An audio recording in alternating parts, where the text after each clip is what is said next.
So this is number 26, where it says rationalize the difference in boiling points in each pair.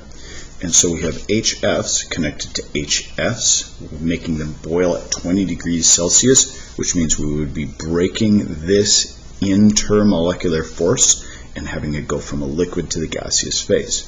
HCl, on the other hand, boils at negative 85 degrees Celsius, and we'd be breaking this intermolecular force right here. So why is this one so much lower than this one? Well, remember, the stronger the intermolecular force, the more it sticks together in the liquid phase before it goes to the gaseous phase, because this is a more condensed phase of matter, and therefore it sticks together better, has stronger intermolecular forces. So why are these forces stronger than these forces that hold these two together? Remember, if you have an H connected to an F, an O, or an N inside of a molecule, you have what's called a hydrogen force or hydrogen bonding interaction between those molecules. This hydrogen bonding is much stronger than this dipole-dipole interaction. Although this is important, it's not quite as strong. The London dispersion forces would be a little bit more for the HCl, but the hydrogen bonding force totally dominate what holds this together. And so your answer right here would be hydrogen bonding is the rationalization for why the boiling point is so much higher. All right, in our second group, I just sketched these molecules. The CHCl3s stick together with the CHCl3s right here and have a 61 degree boiling point. They would have a dipole-dipole interaction right here holding them together, which you would have to break if you go from liquid to gas. And then the CHBr3s right here are held together by this dipole-dipole interaction.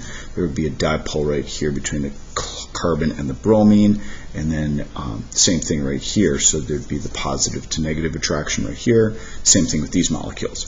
Anyway, what makes this one so much higher, since they both have dipole-dipole interactions, is the London dispersion forces. And remember, London dispersion forces depend on the number of electrons that are in the molecule. Chlorine has 17 electrons, so you'd have 17 times 3 for each of these.